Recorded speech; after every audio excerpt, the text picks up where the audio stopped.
Hi అండి, బాగున్నారా? Welcome to Lalitha Durga cooking channel.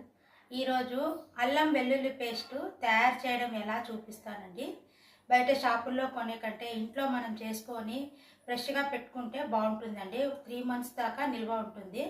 చేసి చూపిస్తానండి. మా ఛానల్ని ఆదరించినందుకు ధన్యవాదాలు. సబ్స్క్రైబ్ చేయలేని వాళ్ళు కూడా మా ఛానల్ని సబ్స్క్రైబ్ చేసుకొని మమ్మల్ని ఆదరించాలని కోరుతున్నాను. అల్లం వెల్లుల్లి పేస్ట్ తయారు చేయడం ఎలా అని చూపిస్తాను. చూడండి, 1/2 కిలో అల్లం అండి ముక్కలుగా కట్ చేసి పెట్టుకున్నాను. 1/2 కిలో దానికి 1/2 కిలో వెల్లుల్లి తీసుకోవాలండి. ఈ పొట్టు ఉన్నా పర్వాలేదండి, పొట్టు తీయాల్సిన పని లేదు, వెల్లుల్లికి బాగుంటుంది. ఇట్లా 1/2 కిలో దానికి 1/2 కిలో వెల్లుల్లి తీసుకున్నానండి. ఫస్ట్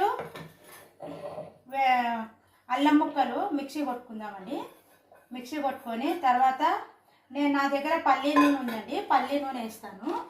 ఆలివ్ ఆయిల్ అయినా వేసుకోవచ్చు, మామూలు సన్ఫ్లవర్ కానీ సన్ప్యూర్ కానీ ఏ ఆయిల్ అయినా వేసుకోవచ్చు అండి. కొంచెము ఉప్పు వేయాలండి.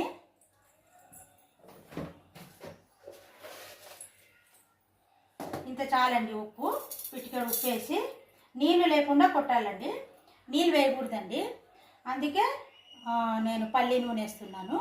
మిక్సీ కొట్టి చూపిస్తానండి. చూడండి, ఇట్లా మెత్తగా నూరుకోవాలండి. ఇప్పుడు తెల్లవాయిలు వేసుకుందామండి. తెల్లవాయిలు వేసి కొంచెం ఆయిల్ వేసుకుందామండి. సరిపడంత ఆయిల్ వేస్తే చాలండి. ఆయిల్ వేసి మళ్ళీ మెత్తగా నూరుకోవాలండి. చూడండి, ఇలా మెత్తగా అయిపోయింది చూడండి. ఇట్లా ఉంటే బాగుంటుందండి.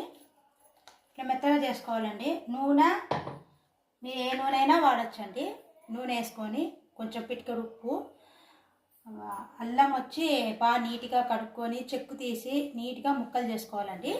ముక్కలు చేసుకొని 1/2 కిలో అల్లానికి 1/2 కిలో తెల్లవాయిలు తీసుకొని మిక్సీ చేసుకోవాలండి.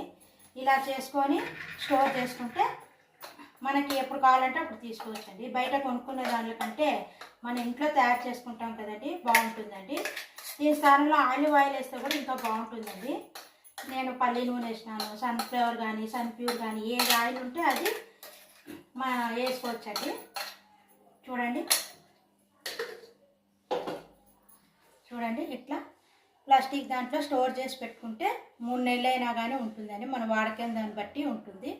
వెజిటేబుల్ పలావ్కి దానికి దీనికి అవసరం ఉంటుంది కదండి అల్లం వెల్లుల్లి పేస్టు. ఇట్లా చేసుకోండి, చాలా బాగుంటుందండి. నీట్గా కట్ చేసుకొని ఇట్లా చేసుకుంటే మన ఇంట్లో మనం తయారు చేసుకుంటే బాగుంటుందండి. బయట కొనేదానికంటే ఇంట్లో తయారు చేసుకొని ఇలా చేసుకొని పెట్టుకోండి, చాలా బాగుంటుంది అల్లం వెల్లుల్లి పేస్టు. ఇలా చేసుకొని ఇంట్లో తయారు చేసుకొని చూడండి, ఫ్రెష్గా ఉంటుంది. మా ఛానల్ని ఆదరించండి, లైక్ చేయండి, షేర్ చేయండి, ఫాలో కండి. Bye friends.